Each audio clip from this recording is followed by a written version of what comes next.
जय हिंद। देखिए हम लोग FATA के बारे में समझते हैं और FATA किस तरह से ग्रीन लिस्ट, ग्रे लिस्ट और ब्लैक लिस्ट को बनाती है और क्या है लाइन ऑफ क्रेडिट जो श्रीलंका भारत से मांग रहा है, इसके बारे में समझते हैं। देखिए G7 जो कंट्री थे जिसमें 7 देश आते हैं, उधर से देखेंगे तो अगर अमेरिका और कनाडा आ जाएंगे, यूरोप से देखेंगे तो ब्रिटेन, फ्रांस, जर्मनी, इटली और इधर जापान आ जाते हैं। ये 7 देश को G7 कहा जाता है क्योंकि दुनिया के सबसे तेज इकोनॉमी इन्हें माना जाता है। ये लोगों ने एक संगठन बनाया 1989 में जिसका नाम था FATA, financial action task force. FATA इसका मुख्यालय पेरिस में है। साल में इसकी 3 बार बैठक होती है और इसमें अभी वर्तमान समय में 39 मेंबर हैं सब इसके। ये 3 तो लिस्ट जारी करती है। ग्रीन लिस्ट नाम से ही स्पष्ट है कि इसमें जो रहेगा उसे कोई भी प्रॉब्लम नहीं होगा। ग्रे लिस्ट में समस्या आ जाती है। ब्लैक लिस्ट वाले को कोई पैसा ही नहीं देता है। ये क्या है? फाइनेंशियल है, मतलब ये डिसाइड करता है कि इसे पैसा दिया जाए। जैसे ग्रीन लिस्ट में जो रहेगा उसे कोई भी संस्था इजीली लोन दे देती है। ग्रे लिस्ट वाले में लोन देती है लेकिन बहुत झमेला कर देती है, जांच करती है, मतलब 90% संभावना कम हो जाती है कि लोन मिलेगा। और ब्लैक लिस्ट वाले को तो लोन ही नहीं मिलता। अब जैसे मान के चलिए आप ही को लोन देना है, किसी को, कोई आपसे आया मांगने कि हमको 50,000 या 1 लाख रुपया कर्जा चाहिए, तो आप क्या करते हैं? किसी से पूछते होंगे भैया ये आदमी कैसा है, ये कैसा है, लोन दे देता है कि नहीं? तो आखिर आप अपने मोहल्ले में पूछते हैं। पता चला कोई जर्मनी से आया आपसे लोन मांगने कि हमको 2 लाख लोन चाहिए, आप किससे पूछने जाइएगा जर्मनी में कि कैसा आदमी है कैसा नहीं? आप तो सीधे मना कर दीजिएगा। तो या तो फिर उसको दीजिएगा, बिना जान पहचाने तो डूब सकता है। यही काम करती है FATA। FATA कहती है जो ग्रीन लिस्ट में उसे आराम से कोई दुनिया लोन दे सकती है, वो पैसा लौटा सकते हैं, इसमें कोई दिक्कत नहीं है। जो ग्रे लिस्ट में उसको मत दो भाई, वो गलत आदमी है, मनी लॉन्ड्रिंग करता है, पैसे अटका देता है या फिर आतंकवाद को बढ़ावा देता है। अब ब्लैक लिस्ट वाला नॉर्थ कोरिया टाइप का किसी को देती ही नहीं है। अब ये क्या है कि अगर कोई भी मनी लॉन्ड्रिंग करता है, मतलब दूसरे देश का पैसा को, ब्लैक मनी को व्हाइट मनी कर देता है, जैसे मान के चलिए स्विस बैंक है। स्विस बैंक क्या है? एक मनी लॉन्ड्रिंग का रास्ता है, उस तरह को ये बैन लगाती है। या फिर कोई आतंकवाद को फंडिंग करता है, जैसे पाकिस्तान हो गया, अफगानिस्तान हो गया, अभी हाल में तुर्की पर आतंकवाद को फंडिंग करने के आरोप लगा के उसे भी ग्रे लिस्ट में डाल दिया गया है। अब ग्रे लिस्ट वाले को बहुत समस्या होता है लोन लेने का। अब लोन लेने के 3 सबसे बड़े रास्ते, या तो फिर आपके पास वर्ल्ड बैंक है। वर्ल्ड बैंक आपको हमेशा लॉन्ग टाइम लोन देता है। एग्जाम में क्वेश्चन पूछेगा दीर्घकालीन ऋण किससे मिलता है, तो वर्ल्ड बैंक से मिलता है। लेकिन ये लोन देगी आपको 40 साल, 30 साल, इस तरह लंबे पीरियड के लिए। और IMF जो होती है ये शॉर्ट टाइम के लिए लोन देती है, 3 साल, 4 साल, 5 साल, ये शॉर्ट टाइम के लिए लोन देती है।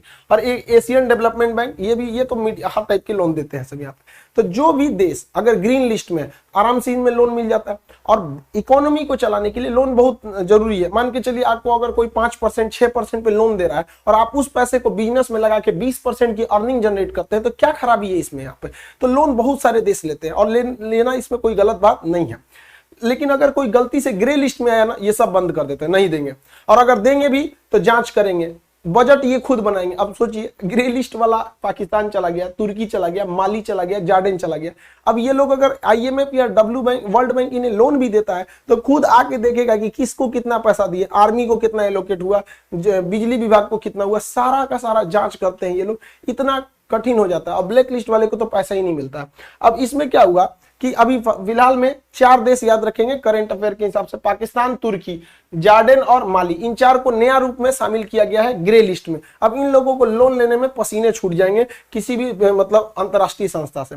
पाकिस्तान का ग्रे लिस्ट में रिकॉर्ड बहुत खराब रहा है क्योंकि ये लोग खुलेआम टेरर फंडिंग करते हैं। अगर ये आतंकवाद को पैसा ना दे तो इनका खाना कैसे पचेगा? ये अगर इनको देखेंगे तो 2018 से इनका ये ग्रे लिस्ट में चल रहे हैं, 2021 तक कंटिन्यू। हालांकि 2015 में थे, 12 से 15 थे, फिर निकल गए, फिर 2018 में गए थे और 2018 से लेके 2021 तक इन लोग का कंटिन्यू ग्रे लिस्ट में चल रहा है। इसलिए इन्हें कोई जल्दी लोन नहीं देता है, इनकी इकोनॉमी चली जाती है। भारत तो चाहता था कि ब्लैक लिस्ट में चल जाए, ब्लैक लिस्ट में चल जाएगा तो कोई शर्त पे भी लोन नहीं देगा, तो इसको बचा लेता था तुर्की। ये तुर्की के जो थे ना तैयबुल अर्दोगान, इनका दिन खराब चल रहा है, अपने आप को इर्तुगुल गाजी समझ रहे हैं। 370 के मामले में हस्तक्षेप कर रहे थे, UN में जाके 370 के खिलाफ बोल दिए। यहाँ पर इनको वीगर मुस्लिम नहीं दिखते हैं सब, चाइना में बड़ी मार मारेगा तुमको जिनपिंग, वहां मत बोलना ही मत।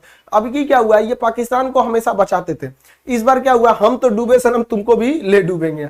इसको भी ग्रे लिस्ट में डाल दिया गया, इसको भी ग्रे लिस्ट में डाल दिया गया। ये तो बकलवा पहले से था ग्रे लिस्ट में, ये भी चल गया ग्रे लिस्ट में, दोनों चल गया सब यहाँ पर। अब गलत का साथ दोगे तो यही होगा यहाँ पर।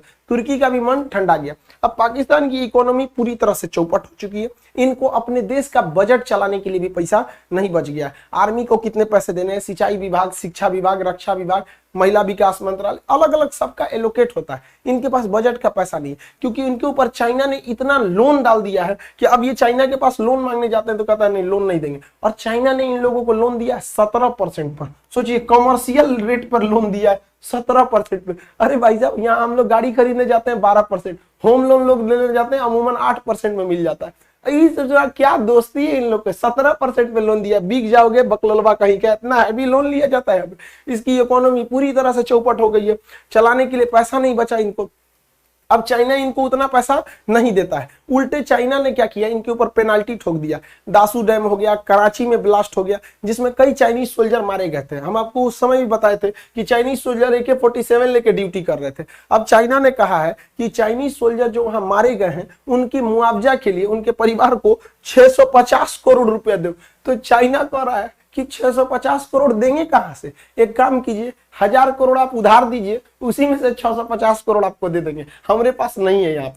तो चाइना, इसकी दोस्ती देख रहे हैं ना पूरी दुनिया में कितनी है। चाइना वालों की तो किसी से दोस्ती नहीं रहती, लेकिन अभी इसके देश मतलब एकदम कोलैप्स करने वाला था कि सऊदी अरब बीच में आ गया। सऊदी अरब लगभग 4.2 बिलियन का इन्होंने इन्वेस्टमेंट किया। हालांकि इसमें लगभग 1 बिलियन का पेट्रोलियम इंडस्ट्रीज में इन्वेस्टमेंट है और 3 बिलियन का इनको लोन दिया गया है। तो काफी सॉफ्ट लोन है। तो अभी इस साल मतलब अगले 2 साल के लिए ये भिखारी बच गया, समझ में गया। फिर अब 2 साल में तो ये ढूंढ ही लेगा अपना नया बाप कि कहां से इसको भीख मांगना है, लेकिन अभी के वक्त में इसको बच गया यहाँ पर। तब इसकी संसद में बजट वगैरह चल पाएगा। ये लोग कुछ ज्यादा ही उड़ने लगते हैं, औकात से ज्यादा। अभी खुद के देश में पैसा नहीं है इनको, ये लोग अफगानिस्तान में गए और तालिबान वालों से वादा कर दिया कि तुम लोग को 2000 करोड़ रुपए देंगे। तालिबान भी जानता है इनकी औकात। तब पूछा कि देंगे कहां से? सोचिए, तालिबान जैसे आतंकवादियों को भी पता है, जिनको बस AK-47 गोली चलाने आता है, उनको भी पता है ये कहां से देंगे। और इन गधों को देखिए, ये अभी भी फ्रांस के राजदूत को बाहर निकालने की बात कर रहे हैं, जबकि पाकिस्तान में फ्रांस का कोई राजदूत ही नहीं है। और जो भी यहाँ पर ब्लास्फेमी की हुई थी, जो कार्टून बनाया गया था चार्ली हेब्डो में, या जो टीचर ने किया था, उसका एक एक्सीडेंट में मौत हो गई है।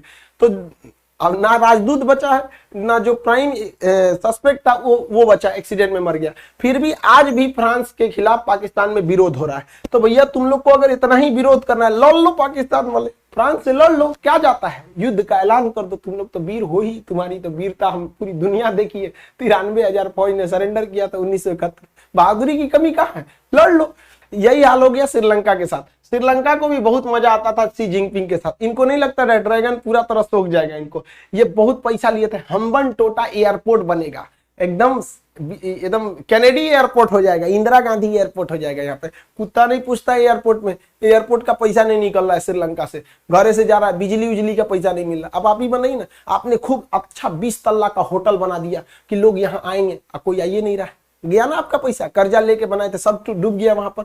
चाइना से श्रीलंका ने बोगी खरीदा था, ट्रेनों के डिब्बे खरीदे थे, लगभग 350 ट्रेन दुर्घटनाग्रस्त हो गए। श्रीलंका कहा कि हम तो ट्रेन नहीं रखेंगे, चाइना मर जा रहा आदमी, एगो तो पैसा दो तुमको, उसमें से तो ट्रेन उलट जा रहा, हमरा बदनाम हो गए, हम भारत से ट्रेन खरीदेंगे। तो भारत सरकार के पास अपने ट्रेन को जरूरत जितना है उतना बोगी नहीं दे पा रही है। तो भारत सरकार को भी ट्रेनवा प्राइवेट करने के जगह पे ट्रेन का जो मैन्युफैक्चरिंग प्लांट है उसको प्राइवेट कीजिए ना, कि चक्का तेजी से बने, बोगी तेजी से बने, डिब्बा बने, कोच बने, तो ना ट्रेन में प्राइवेट करेंगे। पूरी दुनिया मांग रही है भारत से ट्रेन, कि हमारे यहाँ सबसे ज्यादा ट्रेन पर लोड होता है, इतना लोड होता है कि एक बाथरूम में 12 गो आदमी घुस जाता है इससे ट्रेन, फिर भी ट्रेन नहीं पलटती हमारे यहाँ। देखिएगा बिहार से जो ट्रेन जाएगी बीचवा में ट्रेन में गमछा बांध के उसमें बैठल रहता है। तो श्रीलंका कह रहा है कि ऐसा मजबूत ट्रेन हमको भी चाहिए, भारत कह रहा है हमारे पास नहीं है। तो इसमें भारत सरकार को भी थोड़ा सा तेजी लाना पड़ेगा, वरना हम लोग विदेशी मार्केट को इस तरह से खो देंगे, अच्छी बात नहीं है।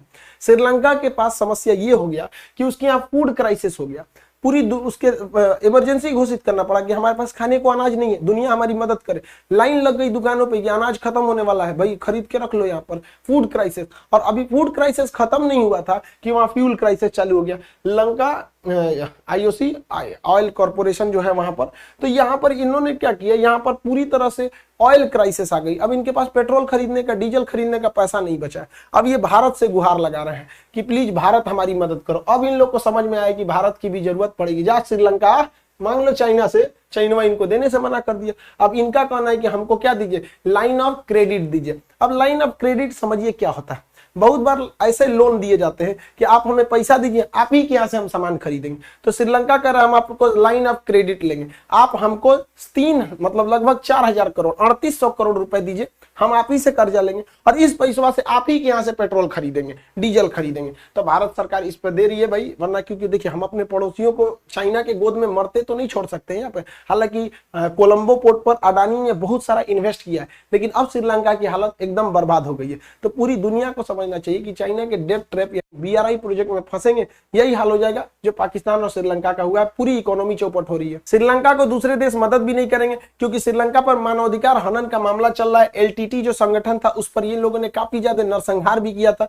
अमेरिका तो पहले से खिलाफ है, यूरोपीय यूनियन वाले पूरी तरह से खिलाफ है। तो इनको तो लोन मिल भी नहीं पा रहा है श्रीलंका वाले को। अभी श्रीलंका वाले को मदद करने के लिए केवल एक ही देश बचा हुआ है, वो है भारत।